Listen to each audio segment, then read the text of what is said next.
안녕하십니까. 신조의 굴뚝시사입니다. 요 며칠 전부터요, 국민의힘 의원들 사이에서 릴레이 사과라고 하는 이벤트가 벌어지고 있습니다. 그간 뭐 이른바 친윤으로 분류되면서요, 뭐 제대로 된 목소리를 내지 않고 있던 초재선 의원들이요, 내 탓이요, 내가 잘못했습니다, 사과드립니다 하는 이 릴레이 사과, 박수민 초선 의원, 지역구가 강남을이고요. 권성동 원내대표 체제에서 원내 대변인을 한 인물입니다. 이 제일 먼저 시작한 게 저 박수민 의원이에요. 박수민 의원. 먼저 저거를 저렇게 시작하기 전에 큰절부터 올렸습니다. 모든 사과와 반성을 시작하는 움직임은 쇄신과 재창당 운동이 돼야 된다. 당을 쇄신하고 재창당해야 된다. 뭐 이렇게 얘기를 합니다. 우리가 처절하게 반성을 시작해야 한다. 헌법기관 국회의원 박수민으로 다시 시작하면서 반성문을 국민들께 올린다 하면서요, 계엄 사태에 대해서 국민의힘이 충분한 사과 반성을 전하지 못했다. 이걸 강조하면서 계엄은 비상계엄, 윤석열의 비상계엄은 명백히 잘못된 일이다. 명백히 잘못된 일이다. 그리고 계엄령 선포, 그 계엄령 선포 해제 이후에 국민의힘이 긴급 의원총회에서 윤 전 대통령의 조기 하야가 불가피하다는 점을 인식하고 논의했다. 우리는 모두 질서 있는 하야를 시도해야 한다고 믿었다. 그러나 탄핵 소추안이 너무 빨리 통과하면서 상황이 걷잡을 수 없게 됐다.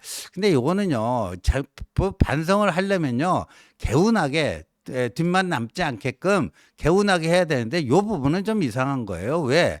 아니, 그러니까 이 탄핵 소추가 아니라 질서 있는 퇴진, 질서 있는 하야, 그거를 다들 원했어요. 친윤, 친한 뭐 이런 계파 관계없이.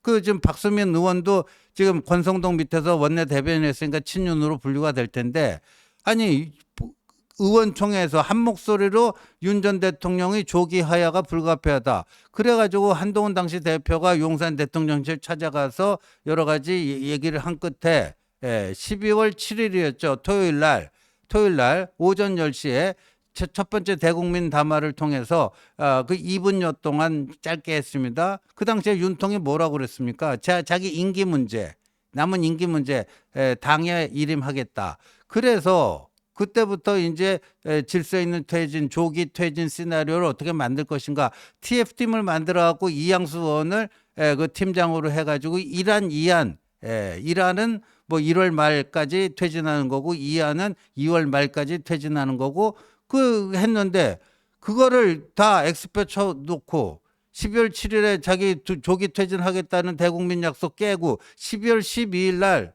난 그거 못한다. 난 잘못한 거 없다. 비상계엄은 이렇게 이런 배경에서 한 정당한 조치였다. 탄핵할 때만 하라. 난 당당히 맞서겠다. 그렇게 한 게 윤석열 아니었습니까? 그래서 불가피하게 질서 있는 퇴진이 윤석열에 의해서 거부당함으로써 이 약속한 걸 뒤집었잖아요. 그래서 어쩔 수 없이 불가피하게 탄핵 소추의 길로 들어간 건데, 거기에 대해서는 이 박수민 의원이 제대로 못 짚고 있고, 이런 식으로 하면 또 묘하게 말이죠. 탄핵 소추안이 너무 조급하게 이루어졌다. 은근히 이제 제 한동훈 쪽에 무슨 또 책임 전가하는 이런 건데, 이건 제대로 된 반성이라고 볼 수가 없습니다. 그러나 하여간 그 반성하는 그 척이라도 했다라는 점에서는 우리가 눈여겨봐야 된다고 생각합니다. 또 이런 얘기도 했어요. 그간 당정 간의 협력은 수직적 당정 관계, 이거나 수평적인 당정 갈등이었다. 뜨거운 아이스 아메리카노 같은 이 모습은 결국 대통령의 불행한 선택으로 이어졌다. 뭐 이런 겁니다. 그러니까 여하튼 저렇게 큰절도 하고 사과도 하고 자기 혼자로 끝날 게 아니고, 또 후속 계속 릴레이로 갔으면 좋겠다. 릴레이로 갔으면 좋겠다. 이렇게 얘기를 했어요. 그랬더니 그 다음날 이번엔 재선인 최형두 의원이 나섰습니다. 최형두 의원, 지역구가 마산이죠. 마산. 최형두 의원이 나섰어요. 비슷한 얘기예요. 계엄은 시대착오적이었다. 윤통이 오판하는데 당에서 아무런 역할도 못했다. 뭐 이런 얘기들을 했습니다. 윤통이 계엄이라는 엄청난 오상과 오판을 결심하는 동안 여당 의원으로서 아무 역할도 하지 않았다. 이런 내용의 또 반성문을 발표를 했습니다. 국회 본관 앞에서요. 21대 국회의원이 돼 지난 5년간 앞에 4년은 초선이라는 이유로 최근 1년은 주요 직책이 아니라는 이유로 국회의원으로서의 막중한 의무와 역할을 소홀히 했다. 당론이라는 이름 뒤에 숨었고 당 지도부의 결정 뒤에 숨었다. 의원총회에서 국회에서 분명히 나서서 이것은 아닙니다라고 외칠 때 눈치를 보며 머뭇거리다 포기했다. 때로는 소수당이라는 이유로 다수당의 책임으로 미루기도 했다. 그로부터 12월 3일 맞은 계엄은 청천벽력이었다. 저를 비롯해 우리 당 누구도 상상하지 못했지만 북한의 급변 사태 혹은 위급한 침투 사태가 아닌 한 비상계엄을 시대착오적이라고 생각만큼은 분명했다. 계엄에 대해서는 대통령이 법적, 정치적 책임을 져야 한다고 생각하고 임기 또한 국민에게 맡겨야 한다고 생각했다. 대통령도 그런 발표를 잠깐 했지만 야당이 수용하지 않았고 우리 당은 더 이상의 정치력을 발휘하지 못하고 탄핵의 경랑에 휩싸였다. 어쩌다 비대위가 돼서는 더 큰 책무를 감당해야 하는데 개혁과 쇄신은 이루지 못한 채 현안에 끌려다녔다. 마침내 단일화라는 막중한 과제에서 절차적 정의를 파괴하는 심각한 우려에 빠져. 이거 후보교체 쿠데타 얘기하는 겁니다. 단일화라는 막중한 과제에서 절차적 정의, 당원들이 적법 절차에 대해서 선출한 김문수를 한독수로 강제 교체하는 이걸 얘기합니다. 심각한 우려에 빠졌다. 당원 투표가 구해주지 않았으면 영원한 책무에 빠졌을 것이다. 잘못된 정당 정치 관행 뭐 이런 것들 그걸 이제 앞으로는 할 말 하겠다. 그러면서 이제까지 잘못을 용서해 달라 뭐 이건데 저는 이 두 사람 뭐 이 반성문 이게 뭐 전체적으로 100% 다 마음에 드는 건 아니지만 일단 왜 이 시국에 요 시점에 친윤으로 분류되던 요 두 사람이 릴레이 사고에 나선 것일까 하는 건데요. 그러니까 다들 이건 만시지탄이다. 뒷북 사고 아니냐. 때늦은 사고 아니냐. 이제 다 뭐 이런 비참한 결과물을 받아들고 나서 지금 와서 그렇게 한들 그게 무슨 소용이 있느냐. 뭐 이런 얘기들 많이 하는데 근데 지금 곰곰이 생각해 봤더니요. 앞으로 그래도 이 당은 이 당대로 어떻게든지 개혁하고 혁신하고 쇄신하고 해갖고 새롭게 거듭나는 모습을 보여줘야 되지 않겠습니까? 그러려면 어떻게 해야 되느냐? 무슨 개파다, 친윤이다, 친한이다 이렇게 가갖고는요. 이건 안 됩니다. 쇄신하려는 사람들이 늘어나고 이 기득권을 지키려는 수구 세력은 줄어들고 쇄신파는 늘어나고 수구파는 줄어드는 이래야 이 당의 미래가 있는데 이 두 사람의 릴레이 사가 딱 이제 세 번째 또 누가 나타날지는 지켜봐야 되겠습니다만 이거는 뭐 한계는 있으나 한계는 분명하나 나름 또 의미도 있다. 이 친윤 내에서도 이제 쇄신하지 않으면 안 된다라고 하는 이 목소리를 내기 시작한 것이죠. 미흡하나마. 그러면 이거는 그것 자체로 의미가 있다. 왜? 이 당의 미래는 쇄신파가 늘어나고 수구파가 줄어들어야지 이 당의 미래가 열리는데 그런 데에 부합하는 흐름이다. 저는 그렇게 봅니다. 그러니까 이거를 이렇게 삐딱하게 꼬아서 보면 이자들 물론 이제 친윤이 좀비를 넘어서 이제 패족이 된 거 아닙니까? 패족이 된 친윤 구성원들 중에 그 정도가 아주 강하지 않았던 맹윤이나 뭐 이런 사람들 말고 이런 사람들이 지금 멀윤을 하고 있는 거예요. 멀윤. 근데 이 멀윤들이 살아남으려면 어떻게 해야 돼요?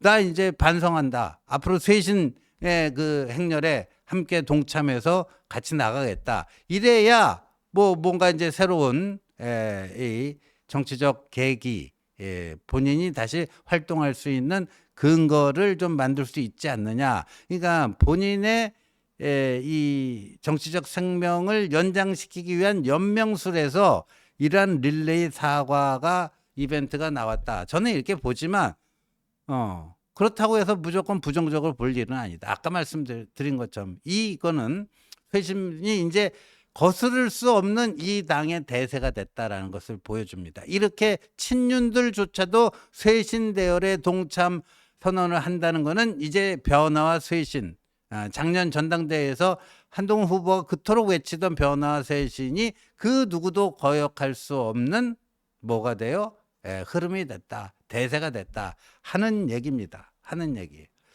근데 참 많은 사람들이 또 이 모습을 보고 씁쓸하게 웃었는데 김문수 후보조차도 최근에 와서 개혁을 강조합니다. 개혁 강조한 김문수 당권 도전 저울질.